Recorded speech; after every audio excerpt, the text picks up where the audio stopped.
Hey, Dustin Tibbetts here, financial advisor with Jazz Wealth Managers. How you doing today? It's a good day here.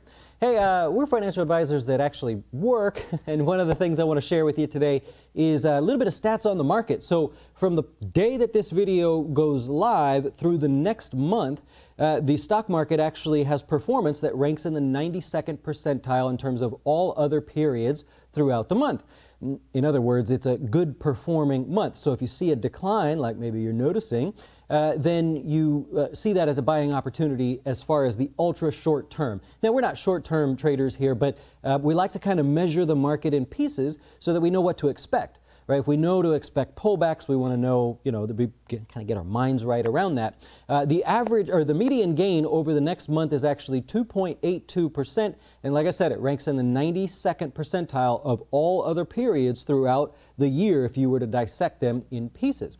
Well, what we did is we actually said, well, okay, where's the growth coming from? Is it tech? Is it retail? Is it, Taiwan? What is it? So we actually broke this down by ETF. I want to share this with you.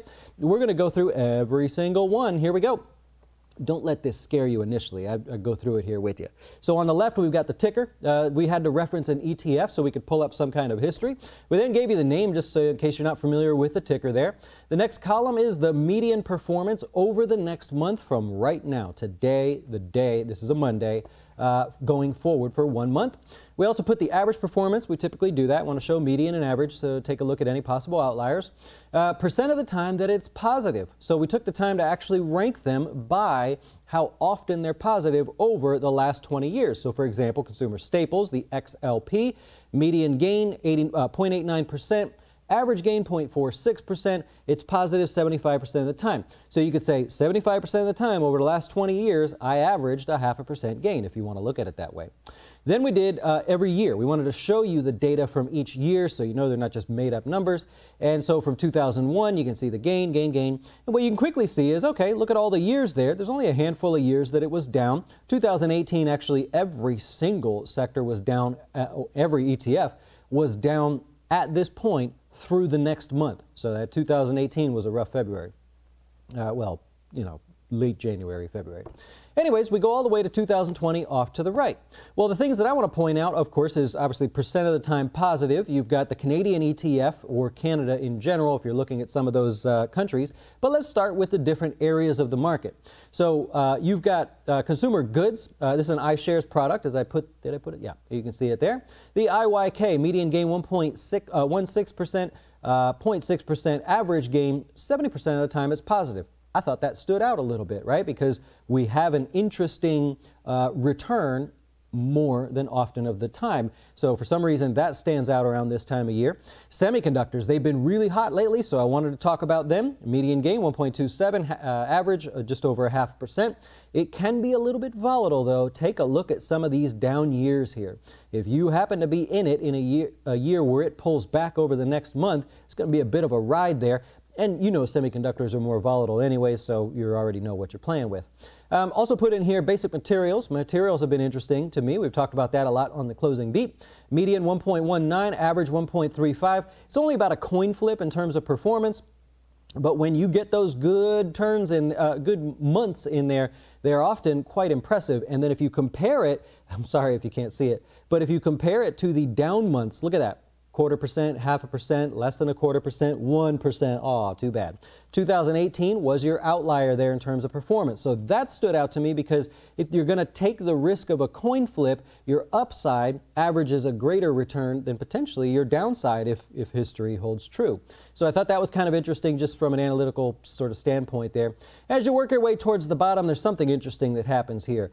Turns out to be whole countries that are the worst performers. I'm going to go back up to the top real quick. We're going to break it down by countries. I mentioned Canada doing really well inside of there. Australia and Austria, those rank as the most positive countries through the next 1 month. The issue is if you go down to the bottom, you've got to be careful around Germany, Hong Kong, Brazil, Japan. A lot of these are very popular ETFs. In fact, I believe the iShares ETFs, those are the most liquid country-specific ETFs if you're looking at that. So around the world, not so interesting here. The U.S. sort of stands out during the next 1 month. We have the gains, remember 2.82 median gain over the next 1 month. But we look at the other countries, they tend to pull back. So that's sort of a country rotation, if you will. That's an odd one to see, but just something that I noticed there and I pointed out. A couple other main sectors of the S&P that you may be interested in. You've got energy here, not too good, bit of a coin flip. You got consumer discretionary, which has been sort of popular lately.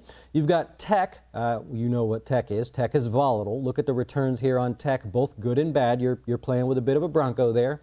Clicked on the wrong one. There you go. There's your Bronco.